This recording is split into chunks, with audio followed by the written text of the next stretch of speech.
दोस्तों, आज हम इस वीडियो में बात करेंगे कि कैसे एक पाकिस्तानी लड़की अपने हुस्न का दिखावा करके बॉर्डर पर इंडियन आर्मी ऑफिसर पर साजिश करती। तो चलो जानते हैं इस वीडियो में पूरी कहानी। राजस्थान की तपती सरहद। जून का महीना, जब लू के थपेड़े हर सांस को झुलसाने पर आमादा थे।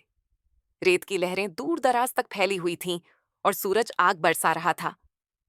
दिन के 2 बजे भीषण गर्मी में ऐसा लग रहा था मानो धूप सीधे छाती चीर रही हो। भारत पाक सीमा पर तैनात मेजर आर्यन राठौड़ और उनकी टीम अपनी ड्यूटी में मुस्तैद थी। तभी चौकी पर अलार्म बज उठा। सामने की ओर से कोई तेजी से दौड़ती हुई आकृति दिखाई दी। बिना वर्दी, बिना हथियार, एक लड़की जिसके कपड़े धूल से सने हुए थे और चेहरा पसीने व घबराहट से लथपथ। रुको, आगे मत आओ, एक जवान चिल्लाया, लेकिन लड़की धप्प से जमीन पर गिर गई। मेजर आर्यन ने खुद आगे बढ़कर पूछा, तुम कौन हो? लड़की कांपती आवाज में बोली, मैं जोया पाकिस्तान से हूं। आतंकियों के चंगुल से भाग कर आई हूं। वो मुझे मार डालेंगे। प्लीज मुझे बचा लीजिए। मेजर ने उसे पानी पिलवाया और प्राथमिक इलाज करवाया, लेकिन साथ ही निगरानी भी बढ़ा दी। कोई भी अनजान व्यक्ति, वह भी बॉर्डर से, सिर्फ सहानुभूति पर भरोसा करने लायक नहीं होता। जोया बेहद खूबसूरत थी। गर्मी से उसका चेहरा तमतमाया हुआ था। पसीने की बूंदें उसकी गर्दन से होती हुई उसके लहराते बालों तक जा रही थीं। उसकी मासूमियत और नजाकत देखकर कई जवान पिघलते नजर आए, लेकिन मेजर आर्यन की नजरें अलर्ट थीं। कुछ ही दिनों में जोया ने आर्यन से बातचीत शुरू कर दी। मेजर साहब, वह मुस्कुराते हुए कहती, ये धूप, ये गर्मी, मैं तो पिघल जाऊंगी, मगर आप जैसे लोग कैसे सह लेते हैं? आर्यन ने ठंडे स्वर में जवाब दिया, हम सूरज से नहीं जलते, हमें धोखे की आग से डर है। लेकिन धीरे धीरे कुछ चीजें असामान्य लगने लगीं। एक दिन जोया के टेंट के पास से कुछ तार और एक छोटी सी डिवाइस मिली। तकनीकी टीम ने जांच की। वह एक ट्रिगर सिस्टम था। अब सब कुछ स्पष्ट हो चुका था। जोया कोई मासूम नहीं थी।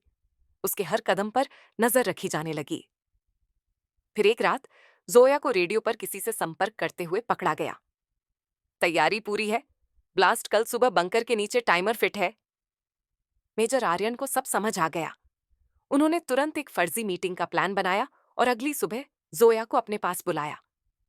मेजर साहब, जोया ने मीठी आवाज में कहा, आपका धन्यवाद। मुझे लगा था कि मैं कभी इंसानियत नहीं देख पाऊंगी, मगर आपसे मिलकर मेरा भरोसा लौट आया। जैसे ही उसने अपनी कमर से एक छोटा रिमोट निकालने की कोशिश की, झपट्टा, मेजर आर्यन ने उसकी कलाई कसकर पकड़ ली। यही तो हमें तलाश थी, आर्यन बोले। जवानों ने जोया को पकड़ लिया।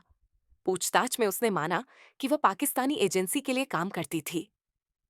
इस भीषण गर्मी में भी वह अपनी खूबसूरती का इस्तेमाल करके भारतीय सेना की चौकी उड़ाने आई थी।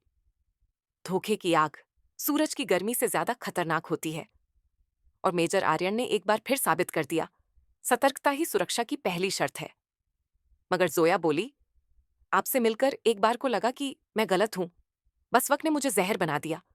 उसकी साजिश नाकाम हुई।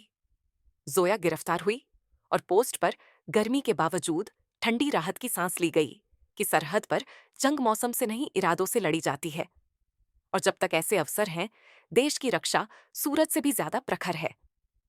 सरहद की परछाई में जोया दूसरी शुरुआत। जोया को पकड़े हुए 6 महीने बीत चुके थे। उसे राजस्थान के एक विशेष सुरक्षा जेल में रखा गया था।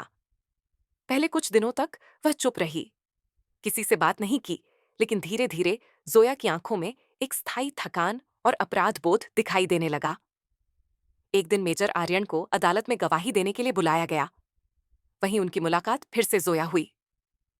आप अब भी उतने ही सख्त हैं, जोया बोली। आर्यन ने शांत स्वर में कहा, देश की सुरक्षा के लिए सख्ती जरूरी है। जोया, मैं अब भी सोचती हूं, काश मेरी परवरिश सरहद के इस पार हुई होती। शायद मैं भी फौज में होती। आपकी तरह उसकी आंखें नम थीं।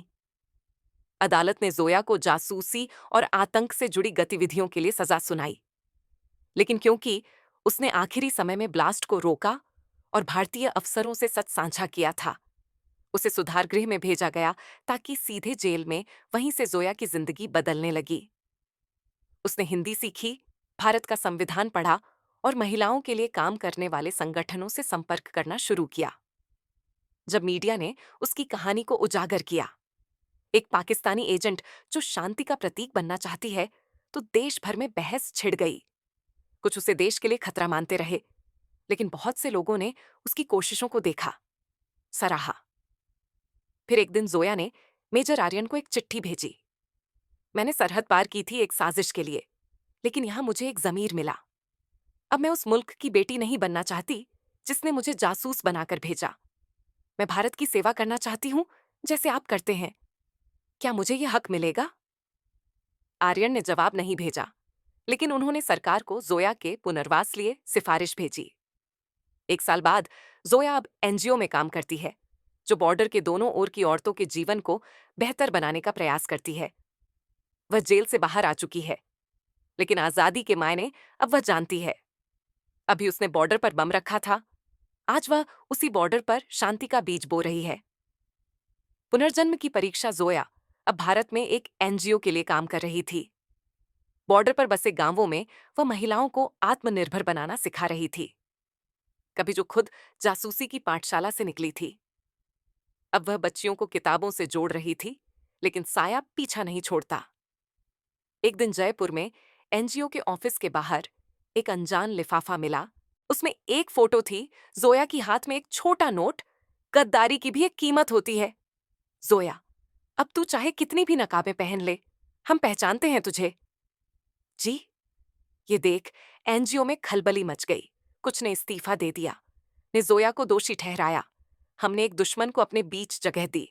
जोया टूटी नहीं, उसने खुद ही पुलिस को बुलाया, और आर्यन भी। मेजर आर्यन अब प्रमोट होकर लेफ्टिनेंट कर्नल बन चुके थे। जब उन्होंने नोट देखा, उनकी आंखें सिकुड़ गईं। यह जी नाम शायद जफर का है। तुम्हारा पुराना हैंडलर जोया सन थी।